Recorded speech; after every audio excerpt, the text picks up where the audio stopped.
এই অবস্থায় এই আগুনে ঘি ঢেলেছেন নারায়ণগঞ্জ ৫ শহর এবং বন্দর এলাকার বিএনপি মনোনীত প্রার্থী মাসুদুজ্জামান। তিনি নির্বাচন থেকে সরে দাঁড়িয়েছেন এবং তিনি কারণ দেখিয়েছেন তার ব্যক্তিগত নিরাপত্তাহীনতার দোহাই দিয়ে তিনি নির্বাচন থেকে সরে দাঁড়িয়েছেন। এবং সারা দেশেই তো এই নিরাপত্তাহীনতা রয়েছে, সারা দেশেই আইন শৃঙ্খলা পরিস্থিতির অবনতি ঘটছে, কিন্তু নারায়ণগঞ্জ ৫ আসনে কি এমন ঘটলো যে এই মাসুদুজ্জামান তিনি একা সরে গেলেন? এখন পর্যন্ত অন্যান্য আসনে আমরা কাউকে সরে যেতে দেখিনি, কিন্তু একটা খবর আমরা বাংলাদেশ থেকে পাচ্ছি যে প্রার্থীরা নিজ নিজ আসনে নির্বাচনী প্রচারে যেতে ভয় পাচ্ছেন। অন্তত বেশ কিছু উল্লেখযোগ্য সংখ্যক প্রার্থী সে কারণে এলাকায় যাচ্ছে না। আমরা একটু অবাক হয়েছি মাসুদুজ্জামানের সরে দাঁড়ানোতে, কারণ মাসুদুজ্জামান কিন্তু একটা পরিচিত মুখ। যারা নারায়ণগঞ্জের রাজনীতির খোঁজ রাখেন বা নারায়ণগঞ্জের সামাজিক অর্থনৈতিক বিভিন্ন পরিস্থিতির খোঁজ রাখেন, তারা জানেন যে এই মাসুদুজ্জামান নারায়ণগঞ্জে বেশ পরিচিত মুখ। একসময় তিনি নারায়ণগঞ্জ চেম্বার অ্যান্ড ইন্ডাস্ট্রিজের প্রেসিডেন্ট ছিলেন। তিনি একজন প্রতিষ্ঠিত ব্যবসায়ী এবং তিনি একজন ক্রীড়া সংগঠকও, তিনি স্পোর্টস অর্গানাইজার। এর পাশাপাশি তিনি জাতীয়তাবাদী দলের একজন অনুসারী। যতদূর জানি ছাত্র জীবনে তিনি ছাত্রদল করতেন। তো এরকম একজন পরীক্ষিত পরিচিত মুখ কেন নির্বাচন থেকে সরে দাঁড়াবেন? কাউকে মাসুদুজ্জামানের ঘনিষ্ঠ একটি সূত্র নিশ্চিত করেছে যে তিনি এই নির্বাচনে জাতীয়তাবাদী দল বিএনপির নমিনেশন পাওয়ার জন্য ৬০ কোটি টাকা অনুদান দিয়েছিলেন। ৬০ কোটি টাকা দিয়ে তিনি এই নির্বাচনটি কিনেছিলেন বলা যায়। এবং এটি এখন ওপেন সিক্রেট যে এই যে নির্বাচন হবে কি হবে না, সেরকম পরিস্থিতিতে অনেক আগেই বিএনপি তার অধিকাংশ আসনেই নির্বাচনের প্রার্থী তালিকা ঘোষণা করেছিল এবং কয়েকটা বাকি ছিল, সেটাও তারা অবশেষে ঘোষণা করেছে। তো এই অবস্থায় মাসুদুজ্জামান ৬০ কোটি টাকা দিয়ে তার নমিনেশন কেনার পরেও তিনি কেন সরে দাঁড়ালেন? ঘটনা হলো যে মাসুদুজ্জামানের কাছে আরো ৭ কোটি টাকা ৬০ ক্রোড় টাকা বিএনপির পক্ষ থেকে চাওয়া হয়েছিল এবং বলা হয়েছিল যে আরো ৬০ কোটি টাকা দিলে তার নমিনেশনটা কনফার্ম হবে। তার মানে তিনি ৬০ কোটি টাকা দিয়ে প্রথমে যে নমিনেশনটা পেলেন, যেটা ডিক্লেয়ার করা হলো, সেটা কনফার্ম না। এই যে এটা কিন্তু শুধু নারায়ণগঞ্জের ঘটনা না, এটা যদি সত্যি হয়ে থাকে এবং আমাকে যে সূত্রটি জানিয়েছে সেটি আমাকে মিথ্যে তথ্য দেওয়ার কথা না। তো আরো ৬০ কোটি টাকা দিতে মাসুদুজ্জামান রাজি হননি এবং তিনি পরিবারের সাথে তার বন্ধু বান্ধবদের সাথে আলাপ করেছেন এবং সবাই তাকে বলেছেন এই নির্বাচন থেকে সরে দাঁড়াতে। তার মানে বিএনপি যে নির্বাচনী প্রার্থী তালিকা ঘোষণা করেছে সেটি এখনো চূড়ান্ত না। বিশেষ করে যেসব ব্যবসায়ী রয়েছেন কিংবা যারা একটা বড় অঙ্কের টাকা দিয়ে নমিনেশন কিনেছেন, তাদের কিন্তু আরেক দফা টাকা দিতে হতে পারে। গত ১৬ মাসে এমনি আমরা বিএনপির অবস্থান দেখেছি। অন্যায়, অত্যাচার, নির্যাতন, চাঁদাবাজি, বাস স্ট্যান্ড, টেম্পু স্ট্যান্ড দখলদারিত্ব, চুরি, ডাকাতি, ধর্ষণ, সব রকমের অভিযোগ আপনি কিন্তু বিএনপির নেতাকর্মীর বিরুদ্ধে করতে পারবেন। সারা দেশ জুড়ে তারা একটা অরাজকতা তৈরি করেছে। যদিও লন্ডন থেকে তারেক রহমান মাঝে মধ্যে খুব ভালো কথা বলছেন, কিন্তু ১৬ মাসে তার সেই ভালো কথার রিফ্লেকশন আমরা খুব একটা দেখিনি। এর মধ্যেই অভিযোগ ওঠে যে ব্যাপক মনোনয়ন বাণিজ্য, এবং সেই মনোনয়ন বাণিজ্যের একটা টেস্ট কেস বা একটা কেস স্টাডি হলো এই নারায়ণগঞ্জ ৫। এবং মাসুদুজ্জামানের মতো নিবেদিত একজন ব্যবসায়ী এবং জিয়ার আদর্শের সৈনিক যখন সরে যায়, তখন এটা কিন্তু আমাদের সবার জন্য খুব অ্যালার্মিং একটা মেসেজ যে বিএনপি ক্ষমতায় না যেতেই যা শুরু করেছে এবং যেভাবে মনোনয়ন বাণিজ্য করছে, চাঁদাবাজি করছে, এবং যারা এত টাকা দিয়ে এই মনোনয়ন কিনে সংসদে আসবে, তারা এই টাকাটা কিভাবে উঠিয়ে নেবে। এর আগেও আমি বলেছি যে এরকম দক্ষিণ অঞ্চলের একজন খুব প্রবীণ বিএনপি নেতা, তার কাছে ১০ কোটি টাকা চাওয়া হয়েছিল, কিন্তু তিনি সেটা দিতে পারেনি বলে তিনি নমিনেশন পাননি। এবং তার স্ত্রী তাকে জিজ্ঞেস করেছিলেন এই ১০ কোটি টাকা দিয়ে তুমি যদি নমিনেশন কেনো, তুমি এই ১০ কোটি টাকা উঠাবা কেমনে, আর তুমি বাঁচবাই বা কয়দিন। তো এরকম দক্ষিণাঞ্চলের আর একজন বিএনপির কেন্দ্রীয় হেভিওয়েট নেতা, তিনিও নমিনেশন পাননি, তার আসনটিও একজন ব্যবসায়ীর কাছে বিক্রি করে দেওয়া হয়েছে। তো বিএনপি চলছে, বিএনপির মনোনয়ন বাণিজ্য চলছে এবং ভবিষ্যতে আরো কিছু দেখবেন। এবং এতদিন তো কষ্ট করে টাকা পল্টন থেকে লন্ডনে যেত, ভবিষ্যতে যদি এমন হয়, যদি ভাইয়া দেশে আসেন, তখন হয়তো আর কষ্ট করে পল্টন থেকে লন্ডনে যেতে হবে না, দেশের মধ্যেই লেনদেন হবে। আগামী 25শে ডিসেম্বর বিএনপির ভারপ্রাপ্ত চেয়ারপারসন তারেক রহমানের দেশে আসার কথা, মোটামুটি বিষয়টি চূড়ান্ত। এবার হয়তো তিনি সত্যি আসবেন, যদিও গুঞ্জন রয়েছে শেষমেশ তিনি আসতে পারবেন না, এবং সেই জায়গা থেকে অনেক ধরনের খেলা শুরু হয়ে গেছে তার আশাটা, দেশে ফেরাটা আটকানোর জন্য। এর আগে আপনাদেরকে জানিয়েছিলাম যে তারেক রহমানের জন্য জীবনের যে ঝুঁকি রয়েছে, তার নিরাপত্তার জন্য ভারত এবং যুক্তরাষ্ট্রের সিগন্যালটা খুব প্রয়োজন, এবং ইউরোপের একটি দেশের মাধ্যমে বাংলাদেশের উগ্রবাদী একটি গোষ্ঠী তার জন্য হুমকি হয়ে আছে।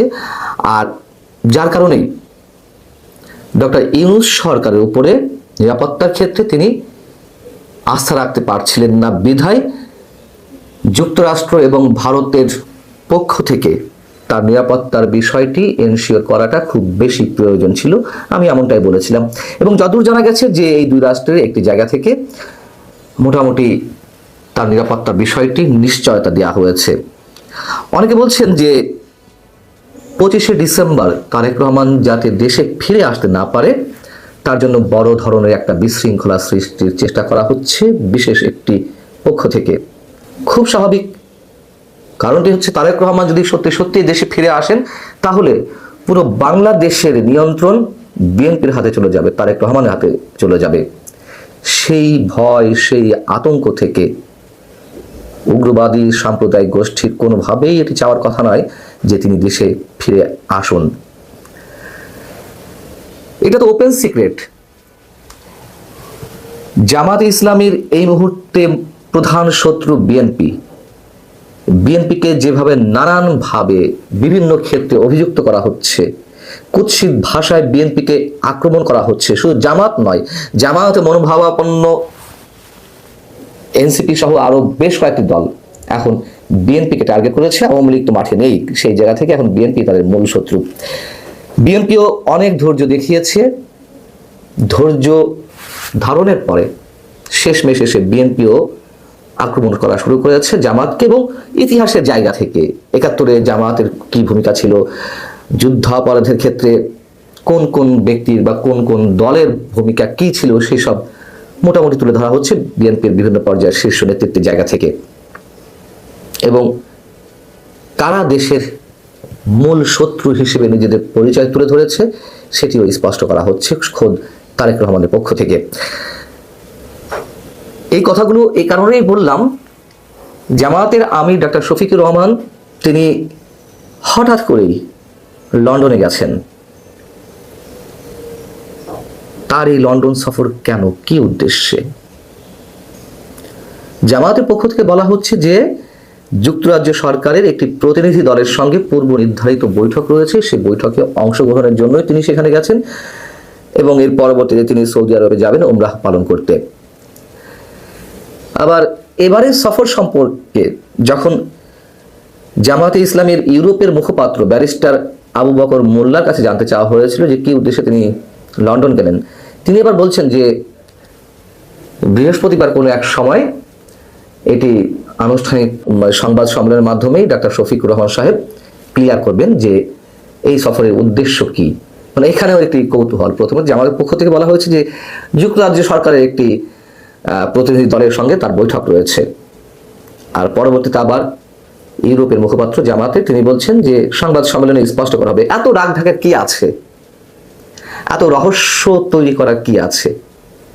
তাহলে আমরা ধরে নিতে পারি রহস্য কিছু একটা আছে। এবং এও জানা গেছে যে কৌশলগত কারণে এবার সফরের দলীয়ভাবে কোনো ধরনের ফটো রাজনীতি করা হবে না, বা ফটো রাজনীতি এড়িয়ে চলার সিদ্ধান্ত নেওয়া হয়েছে। আবার অনেকে বলা বলি করছেন, গুঞ্জন চলছে যে লন্ডনে বিএনপির ভারপ্রাপ্ত চেয়ারম্যান তারেক রহমানের সঙ্গে জামাতে আমিরের কোনো বৈঠক হবে কিনা, বা এই ধরনের কোনো বৈঠকের উদ্দেশ্যে তিনি লন্ডনে গেছেন কিনা। এই জায়গা থেকে জামাতে আবার কেউ কেউ বলছেন যে এ ধরনের তথ্য তাদের কাছে নেই। তার মানে যদি সত্যি এ ধরনের কোনো সম্ভাবনা না থাকতো তাহলে একবারে উড়িয়ে দিত। অনেকে সেই জায়গা থেকে ধরে নিচ্ছেন যে তারেক রহমানের সঙ্গে অতএব কোন ধরনের বৈঠক হতেও পারে। প্রশ্ন হচ্ছে যে জামাতের আমিরের সঙ্গে যদি তারেক রহমানের কোনো ধরনের কোনো বৈঠক হয়েই থাকে বা হওয়ার সম্ভাবনা থাকে, তাহলে কি আলোচনা হতে পারে সেখানে? নির্বাচন ছাড়া তো আর কোনো ধরনের কোনো কিছু আলোচনা হবে না। সেই আলোচনাতে তাহলে কোন বিষয়গুলো আসবে? আবারও সেই আসন সমঝোতার, নাকি অন্য কোনো বিষয়? নির্বাচন পিছিয়ে দেওয়ার নানান ধরনের ষড়যন্ত্র তো নানান পক্ষ থেকে রয়েছে। আওয়ামী লীগ যেমন ঘোষণা দিয়ে রেখেছে যে ফেব্রুয়ারি নির্বাচন তারা প্রতিহত করবে যদি আওয়ামী লীগকে নির্বাচনে অংশগ্রহণের সুযোগ না দেওয়া হয়। আবার যারা নির্বাচন বলে বুলি আওড়াচ্ছেন, এই দলগুলো যে কোনো অবস্থাতেই চায় না নির্বাচন ফেব্রুয়ারিতে অনুষ্ঠিত হোক। এখন তারা বলে রেখেছে এর আগে গণভোট দিতে হবে, এর আগে সেই করতে হবে, এই করতে হবে, নানান ধরনের কথাবার্তা। তেমন স্পষ্ট একটা চিত্র আমরা পাই এই দলগুলোর কাছ থেকে যে তারা নির্বাচন চায় না। এবং বাংলাদেশের রাজনৈতিক স্থিতিশীলতাকে মানে যেটুকুই আছে সেটা এমন ভঙ্গুর পর্যায়ে নিয়ে যাওয়া অথবা আইন শৃঙ্খলা পরিস্থিতি এমন জায়গায় নিয়ে যাওয়া, এটা আমি অনেক আগে থেকে বলে আসছি, যাতে করে একটা গ্রাউন্ড তৈরি করা যায় যে এই অবস্থায় নির্বাচন সম্ভব নয়। এইসব জায়গায় মানে এই বিষয়গুলো মাথায় রেখে তারেক রহমানের সঙ্গে নির্বাচন পিছিয়ে দেওয়ার ক্ষেত্রে কোনো আলোচনা হবে, নাকি ফেব্রুয়ারিতে নির্বাচন আটকানো সম্ভব নয় যদি তারা এটি মনে প্রাণে বিশ্বাস করে, তারা যদি ধরে নেয়, সেক্ষেত্রে আসন সমঝোতার কোনো আলোচনা হবে? এর আগে আপনাদের জানিয়েছিলাম, আরো বেশ আগে, মোটামুটি গত বছরের ডিসেম্বরের দিকেই জামাতের পক্ষ থেকে বিএনপির কাছে বা সরাসরি তারেক রহমানের কাছে এমন প্রস্তাব দেওয়া হয়েছে যে নির্বাচনে বিএনপির জন্য 200 আসন থাক আর বাকি 100 আসন জামাত এবং এনসিপির জন্য দেওয়া হোক। তখন তারেক রহমান সাহেব রাজি হননি।